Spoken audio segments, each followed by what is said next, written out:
नमस्कार, आप देख रहे हैं न्यूज प्लस 21। मैं हूं आपके साथ ललिता चक्रधारी।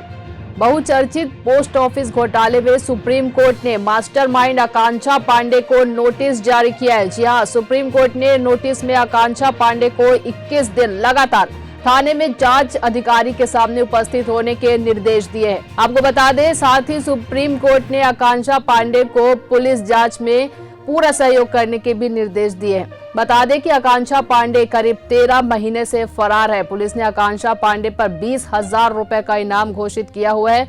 इस मामले में पुलिस अभी तक 2 आरोपियों को गिरफ्तार कर चुकी है। आपको बता दें, 5 जुलाई 2021 को सरस्वती नगर थाने में करीब 20 करोड़ रुपए की धोखाधड़ी का मामला दर्ज किया गया था। जांच में पता चला कि साल 2014 से 2021 तक आरोपी भूपेंद्र पांडे और उनकी पत्नी ने खुद को रविशंकर विश्वविद्यालय का एजेंट बताकर यूनिवर्सिटी के प्रोफेसर, वकील, अफसर और कुछ नेताओं को झांसे में लेकर करीब 10 करोड़ रुपए से ज्यादा वसूले थे।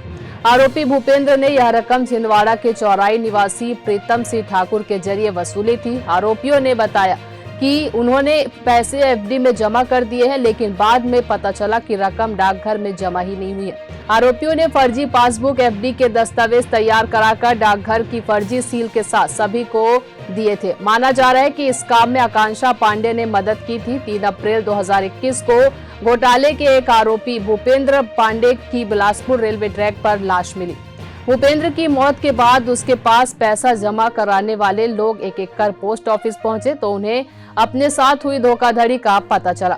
लोगों ने जब पोस्ट ऑफिस में अपने दस्तावेज दिखाए तो पता चला कि ये सब फर्जी है, जिसके बाद थाने में घोटाले की एफआईआर दर्ज कराई गई। इस बीच घोटाले की मास्टरमाइंड आकांक्षा पांडे फरार हो गई है।